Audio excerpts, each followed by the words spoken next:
ቱፓክ ሻኩር ያልተሰማው ረጅም የህይወት ታሪክ። ቱፓክ አማሩ ሻኩር ሰኔ 16 ቀን 1971 በኒውዮርክ ሃርሌም ተወለደ። የተወለደበት ዘመን በአሜሪካ የዘር ግጭት፣ የድህነትና የፖለቲካ ትግል የተሞላ ጊዜ ነበር። እናቱ አፊኒያ ሻኩር በጥቁሮች መብት እንቅስቃሴ ውስጥ ታዋቂ ነበረች። በቱፓክ ልጅነት ወቅት እናቱ ብዙ ችግሮችን ተቋቁማ ልጆቿን ለማሳደግ ታገለች። ቱፓክ በትንሽነቱ ጀምሮ ስለ ህይወት ከፍተኛ ጥያቄዎች ያስብ ነበር።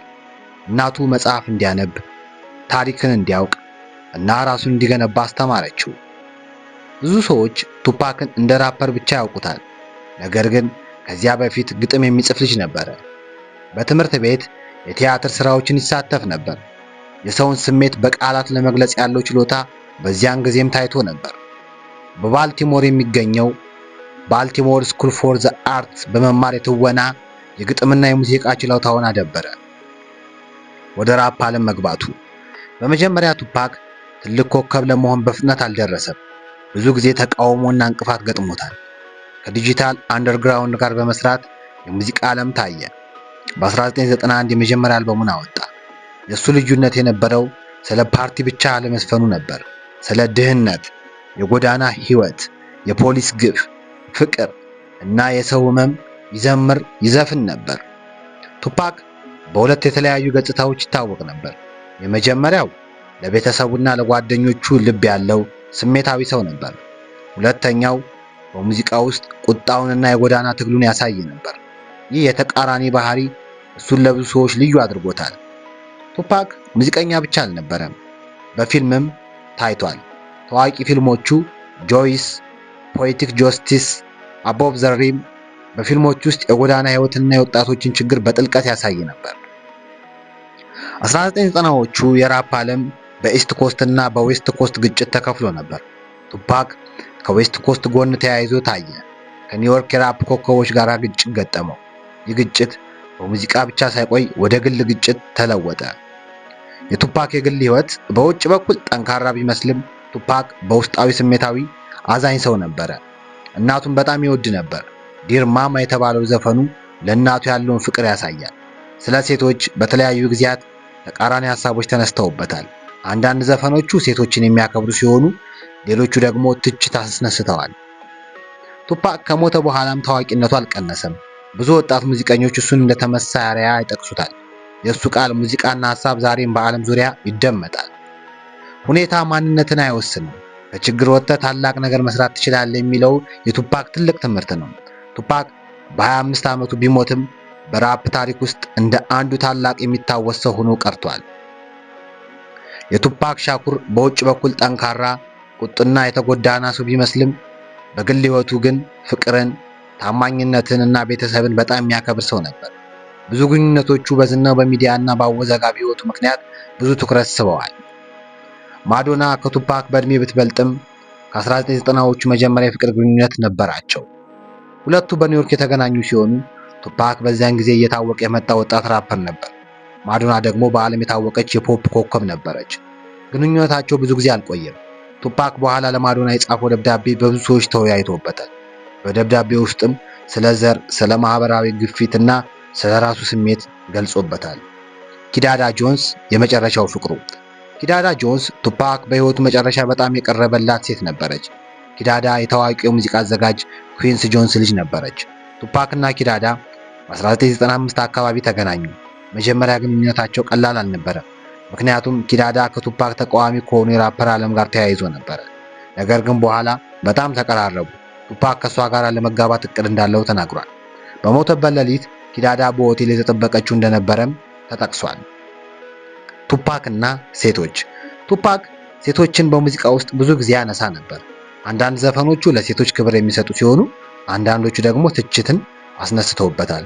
እሱ በእውነት የሚፈልገው ታማኝ የሆነችና እሱን ከዝናው በላይ የምትወደው ሰው ነበር። ትዳርና ህጋዊ ግንኙነት።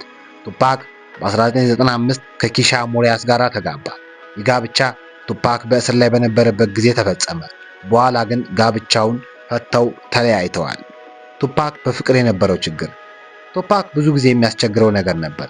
በዓለም ፊት ያለው ታላቅ ዝና፣ የጎዳና ግጭቶች፣ ህጋዊ ችግሮች፣ የሚዲያ ጫና፣ እነዚህ ነገሮች መደበኛ የፍቅር ህይወት እንዳይኖረው አድርገውታል።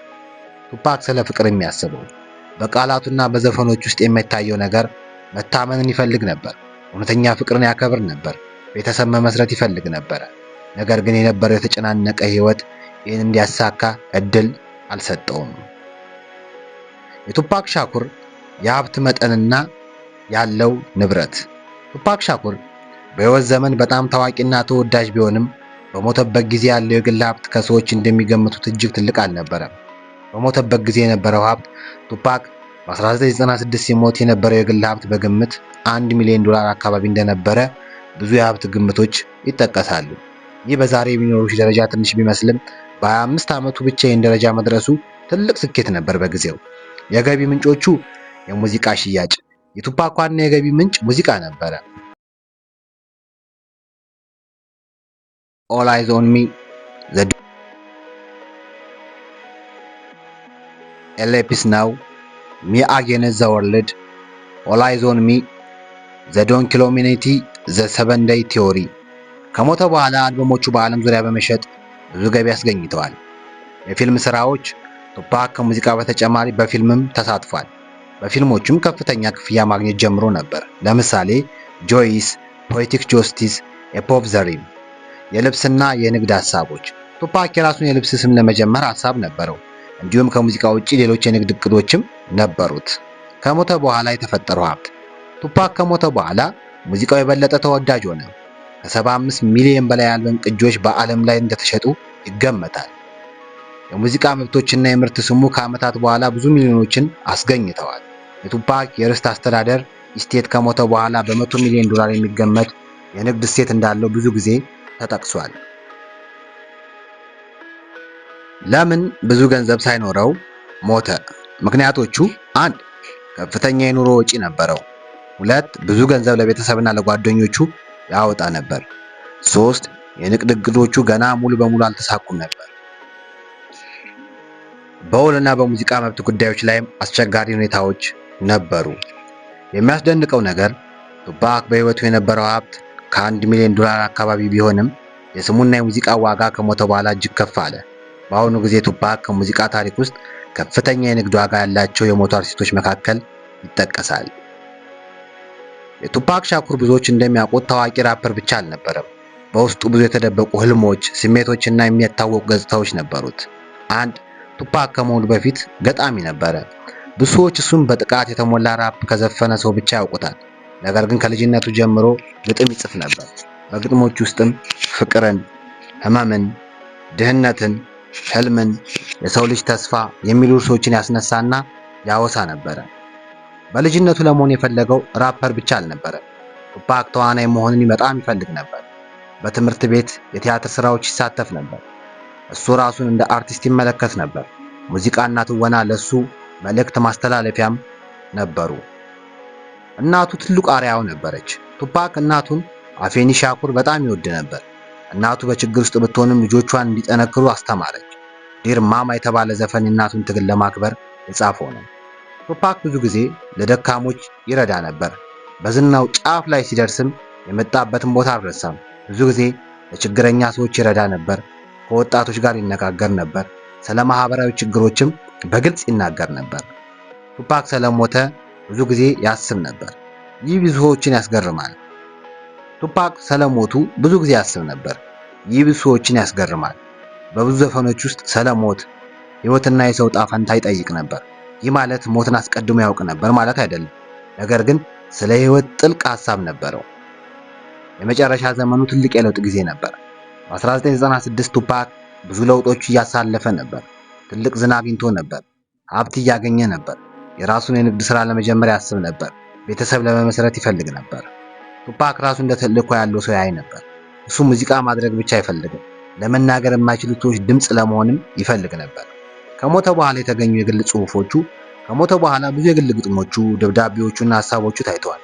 እነዚህ ቱፓክ ከሚታየው በላይ አሳቢ ሰው እንደነበረ አሳይተዋል። ለምን እስከዛሬ አልተረሳም? ምክንያቱም ቃላቱ የሰዎችን ህይወት ይመለከታል። ሙዚቃ እውነተኛ ስሜት አለው። የራሱን ህመም ወደ ጥበብ ቀይሮታል። ትልቁ ያልተሰማ ታሪክ። ቱፓክ በሕይወቱ መጨረሻ የሚፈልገው ብዙ ሰዎች እንደሚያስቡት ግጭትና ዝና ብቻ አልነበረም። በእውነት የሚፈልገው ሰላማዊ ቤተሰብ፣ ንግድ፣ ስኬትና በሰዎች ልብ ውስጥ ጥሩ ሆኖ መቆየት ነበር። ቱፓክ ሻኩር በ25 ዓመቱ ቢሞትም ሕይወቱ አሁንም ለብዙ ሰዎች የትግልና የስኬት ታሪክ ነው። የቱፓክ ሻኩርና የኖቶሪየስ ቢአይጂ ወይም ቢጊ ጦርነት እውነተኛ ታሪክ። በ1990ዎቹ የነበረው የቱፓክ ሻኩርና ዘ ኖቶሪየስ ቢአይጂ ግጭት በራፕ ታሪክ ውስጥ በጣም የታወቀ ግጭት ነው። ይህ ግጭት ሁለቱን ታላላቅ አርቲስቶች ብቻ አልነካም፣ የኢስት ኮስት እና ዌስት ኮስት የራፕ ግጭትንም አባብሷል። መጀመሪያ ግን ጓደኞች ነበሩ። ብዙ ሰዎች ይህንን አያውቁም። ቱፓክ እና ቢጊ መጀመሪያ ጠላቶች አልነበሩ። በ1990ዎቹ መጀመሪያ ተገናኙ። ቱፓክ ከበፊቱ የታወቀ ሲሆን ቢጊ ገና በሙዚቃ ዓለም እየተነሳ ነበር።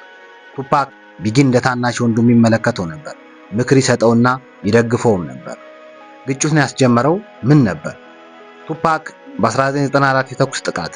እንደ አውሮፓውያን አቆጣጠር በ1994 ኖቬምበር 30 ቱፓክ በኒውዮርክ ውስጥ በኳድ ሪከርዲንግ ስቱዲዮ ውስጥ አጠገብ ተኩስ ተደረገበት። እሱ በብዙ ጥይቶች ተመታ፣ ነገር ግን ተረፈ። በዛ ሌሊት ቢጊና ሌሎች የባድ ቦይ ሪከርድ ሰዎች በህንፃው ውስጥ ነበሩ። ቱፓክ በኋላ ተኩሱ ከቢጊና ከቡድኑ ጋር ተያይዞ እንደሆነ ተጠራጠረ። ነገር ግን ቢጊ በዚህ ጥቃት ውስጥ እንደተሳተፈ የሚያረጋግጥ ማስረጃ አልተገኘም። የጂያል እና የዴዝሮ ሪከርድ ለውጥ። ከዚህ በኋላ ቱፓክ በ1995 ወደ እስር ገባ። ከእስር ከወጣ በኋላ ከዴዝሮ ሪከርድ ጋር ተቀላቀለ። የዴዝሮ መሪ ሳክ ናይት ከባድ ቦይ ሪከርድ መሪ ሲን ኮምብ ጋር ትልቅ የንግድና የሙዚቃ ተፎካካሪነት ነበራቸው። ይህ ግጭት በቱፓክ እና በቢጊ መካከል ወደ ግል ግጭት ተለወጠ። ኢስት ኮስት ኤንድ ዌስት ኮስት። በዚህ ጊዜ የራፕ ዓለም በሁለት ክፍል ተከፍሎ ነበረ። ኢስት ኮስት ኒውዮርክ፣ ቢጊ ባድ ቦይ ሪከርድ፣ ዌስት ኮስት ሎስ አንጀለስ፣ ቱፓክ ዴዝሮ ሪከርድ።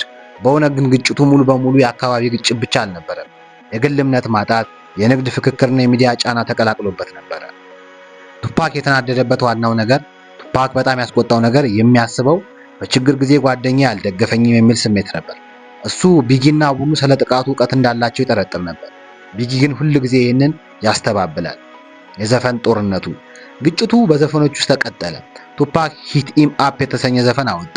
ይህ በራፕ ታሪክ በጣም ጠንካራ ዲስትራክ አንዱ ተብሎ ይታወቃል። ቢጊ ደግሞ በዘፈኖች ውስጥ መልስ ሰጠ። ማን ተጠያቂ ነበር? ይህ ጥያቄ እስከዛሬ ያከራክራል። ቱፓክ ያመነው ቢጊና ቡድኑ እንደካዱት፣ ቢጊ ያመነው እሱ ከጥቃቱ ጋር ምንም ግንኙነት እንደሌለው ነው። ብዙ ምርምሮችም የሚሉት ችግሩን ያባባሱት የሙዚቃ ኩባንያ ፍክክር፣ የጎዳና ቡድኖች፣ የሚዲያ ማጋነን፣ የግል ንዴት ነበሩ። አሳዛኙ መጨረሻ፣ ቱፓክ በ1996 ተገደለ። ቢጊ ደግሞ ከዚያ 6 ወር በኋላ በ1997 በተኩስ ተገደለ። ሁለቱም በ25 ዓመታቸው አካባቢ ሞቱ። ትልቁ ትምህርት፣ የቱፓክና ቢጊ ታሪክ የሚያሳየው ሁለት ታላላቅ ችሎታዎች በግጭት ሲጠፉ ሙዚቃውም ዓለምም ያጣል። ብዙ ሰዎች ዛሬ ቢያዩት ሁለቱ ከጠላት ይልቅ በራፕ ታሪክ ውስጥ እንደ ሁለት ታላላቅ አርቲስቶች መታወቅ ይገባቸው ነበር ይላሉ። የቱፓክ ሻኩር የነበሩ ልማዶችና የአኗኗር ስርዓት። 1. ብዙ ጽሑፍ የመጻፍ ልማድ። ቱፓክ በየቀኑ ሐሳቡን በወረቀት ላይ ያወጣ ነበር። ዘፈን ግጥሞችን ይጽፍ ነበር። የግል ሐሳቦችን ይመዘግብ ነበር። ግጥሞችንም ይጽፍ ነበር። እሱ ለመጻፍ በጣም የሚወድ ሰው ነበር። 2. ሰዎችን በጥልቀት የመመልከት ልማድ። ቱፓክ በጎዳና በሰዎችና ሕይወትና በማህበረሰብ ችግሮች ላይ ትኩረት ይሰጥ ነበር። ብዙ ዘፈኖቹ ከራሱ ሕይወትና ከሰዎች ታሪክ የተነሱ ናቸው። 3. መጽሐፍ የማንበብ ልማድ። ቱፓክ የሚያነብ ሰው ነበረ። በተለይ ታሪክ፣ ፍልስፍና፣ ማህበራዊ ጉዳዮች የሚመለከቱ መጽሐፍት ይወድ ነበር። 4. በጣም የሚሰራ ሰው ነበር። ቱፓክ በስቱዲዮ ውስጥ ብዙ ሰዓት ያሳልፍ ነበር። አንዳንድ ጊዜ በአንድ ቀን ብዙ ዘፈኖችን መቅረጽም ይችል ነበር። የሥራ ፍጥነቱ ከሌሎች አርቲስቶች ይለየው ነበረ። 5. ለቤተሰብ የመቅረብ ልማድ። ምንም እንኳን ታዋቂ ቢሆንም እናቱን በጣም ያከብር ነበረ። ብዙ ጊዜ ከእናቱ ጋር ይነጋገር ነበረ። ዲር ማም የሚለውን ዘፈን ይህንን ፍቅር ያሳያል። 6. የራሱን እውነት የመናገር ልማድ። ቱፓክ ሰዎች ምን እንደሚሉ ብቻ አያይም ነበር። ሐሳቡን በግልጽ ይናገር ነበር። አንዳንድ ጊዜ ወዳጆቹን አስደስቶ፣ አንዳንድ ጊዜ ደግሞ ተቃውሞ ያስነሳበት ነበር። 7. ሰዎችን የማነሳሳት ልማድ። ቱፓክ ከወጣቶች ጋር መነጋገር ይወድ ነበር። ሌሎች ሰዎች እንዲያምኑበትና ሕይወታቸውን እንዲለውጡ ያበረታታ ነበር። 8. ስሜቱን ወደ ጥበብ የመቀየር ልማድ። ቁጣ፣ ህመም፣ ፍቅርና ተስፋ ያለውን ስሜት ወደ ዘፈን ይቀይር ነበር። ይህ የእሱ ትልቅ ጥንካሬ ነበር። 9 ከችግር የመማር ልማድ።